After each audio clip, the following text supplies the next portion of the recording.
wawancaranya dia yang bilang, better deh anak gue si Amina ini kutu buku. Dia nggak punya temen, bodo amat, nggak apa-apa gitu katanya. Maksudnya nggak punya temen dalam artian yang nongkrong lah, yang harus gimana lah gitu, listeners ya. At the end bikin potensi dari anak tuh hilang. Seperti diketahui ya, potensi anak itu bakalan muncul saat yang pertama memang didukung luar biasa sama orang tuanya, terus sama keluarga besar, nggak cuma sama orang tua, listeners ya, sama adik atau kakak, terus sama om dan tante. Sedemikian rupa orang tua menjaga anaknya, segala macam potensi yang dia punya gitu ya. Ya kan setiap anak tuh beda-beda. Ada yang langsung potensinya tiba-tiba ketemu dan langsung menemui jalannya untuk menuju ke sebuah kesuksesan gitu, atau menuju ke sebuah hal yang akhirnya bisa mewujudkan segala macam cita-citanya. Ya. Masih ada Chris Putra nih, listeners, yang nemenin kamu sampai nanti jam 8 malam. Bagaimanakah perjalanan puasa kamu sampai detik ini, listeners? Apakah ada yang bocor, bolong-bolong gitu ya? Kalau wanita pada umumnya mengalami masa-masa period pasti akan bolong.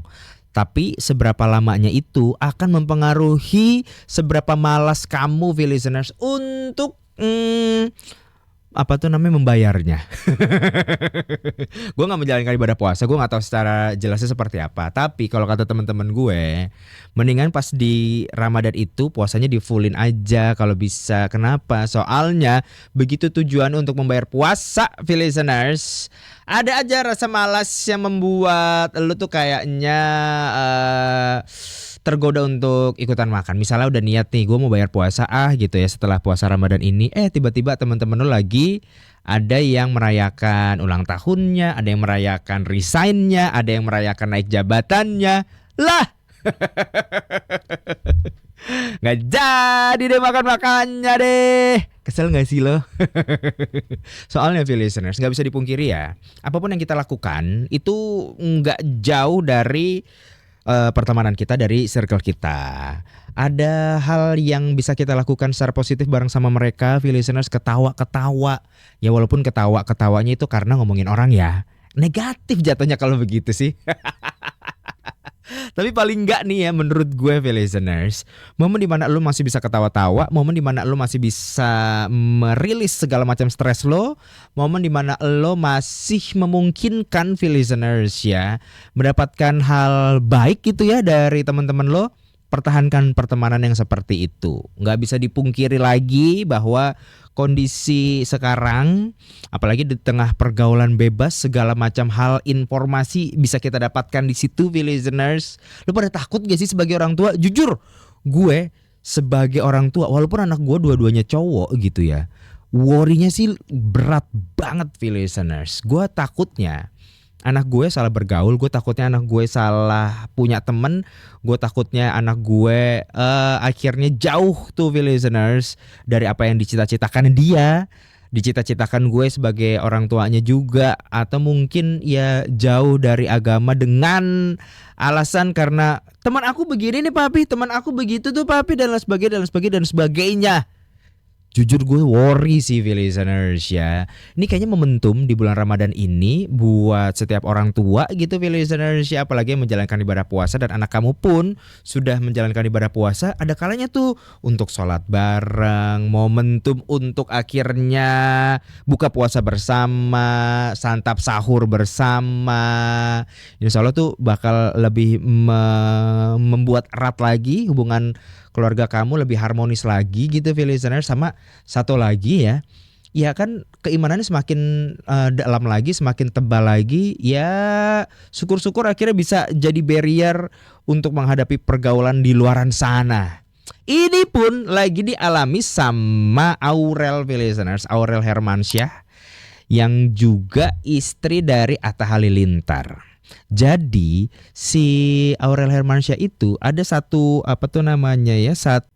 wawancaranya dia yang bilang, better deh anak gue si Amina ini kutu buku. Dia nggak punya temen, bodo amat, nggak apa-apa gitu katanya. Maksudnya nggak punya temen dalam artian yang nongkrong lah, yang harus gimana-gimana lah gitu, listeners ya. Soalnya kalau anak gue akhirnya terjerumus di pergaulan bebas, PR-nya tuh panjang, listeners. Syukur-syukur kalau misalnya masih dikasih kesempatan untuk kembali lagi kalau akhirnya dari pergaulan bebas itu membuat anak kita nih ya amit-amit terlibat dengan banyak hal buruk. Kalau misalnya dikasih kesempatan untuk balik lagi untuk tobat sih, alhamdulillah puji Tuhan bersyukur banget. Tapi kalau enggak, gue kayaknya kepikiran sih listener sama si Aurel ini ya. Soalnya di beberapa kesempatan, terlebih saat dia baca komentar-komentar yang kayaknya kejam banget gitu buat putri sulungnya, listeners di media sosial Amina, terus ngerasa bahwa gila ya di era sekarang ya, kayaknya bakalan nyakitin banget gitu loh. Maksudnya kan dapat bullying juga tuh Amina, listeners di media sosial. Jadi ngerasa bahwa ya udahlah, daripada nanti anak gue justru sakit hati, justru akhirnya nggak bisa meredam segala macam emosi, merusak mentalnya, listeners. At the end bikin potensi dari anak tuh hilang. Seperti diketahui ya, potensi anak itu bakalan muncul saat yang pertama memang didukung luar biasa sama orang tuanya, terus sama keluarga besar, nggak cuma sama orang tua, listeners ya, sama adik atau kakak, terus sama om dan tante. Percaya deh, kalau misalnya kita sudah mendukung anak kita sedemikian rupa, kita sudah bentengi mereka dengan banyak hal baik, banyak cinta. Kadang yang suka merusak itu adalah orang-orang terdekatnya, listeners. Om tantenya tuh kadang suka membanding-bandingkan, comparison dengan anaknya. Masa kamu belum sih? Anak tante aja udah bisa begini, anak om aja udah bisa begini. Hey, gua kalau misalnya jadi tuh anak ya, gua langsung sentil amandalnya. Selalu bawaannya tuh kayak gila galau. Sedemikian rupa orang tua menjaga anaknya, segala macam potensi yang dia punya gitu ya. Ya kan setiap anak tuh beda-beda. Ada yang langsung potensinya tiba-tiba ketemu dan langsung menemui jalannya untuk menuju ke sebuah kesuksesan gitu, atau menuju ke sebuah hal yang akhirnya bisa mewujudkan segala macam cita-citanya. Ya alhamdulillah, sekali lagi bersyukur. Tapi kalau misalnya enggak, listeners, ya bukan berarti akhirnya tuh anak gak sukses. Ya memang belum waktunya aja, ya gak sih? Tapi kalau misalnya orang-orang terdekat itu sudah memendam potensi dari si anak dengan berbagai macam komentar-komentarnya itu, listeners, nyakitin. Ditambah ada orang-orang yang mungkin nggak ada hubungan keluarga, atau orang-orang yang lu siapa gitu loh, tapi kok lu bisa-bisanya menilai anak gue begitu, kok bisa-bisanya lu membuli anak gue, kok bisa-bisanya akhirnya lu menjerumuskan anak gue yang harusnya anak gue mungkin dengan potensi yang dia punya menjadi seseorang yang dia cita-citakan gitu ya, hilang sudah semuanya. Menurut lo, listeners ya, pilihan Aurel tuh oke, atau ya kalau bisa ada pilihan lain bagus lah gitu. Sebenarnya kalau sampai jadi kutu buku banget sih, gue kalau bisa jangan. Tapi kalau akhirnya membatasi pergaulannya sih iya, listeners.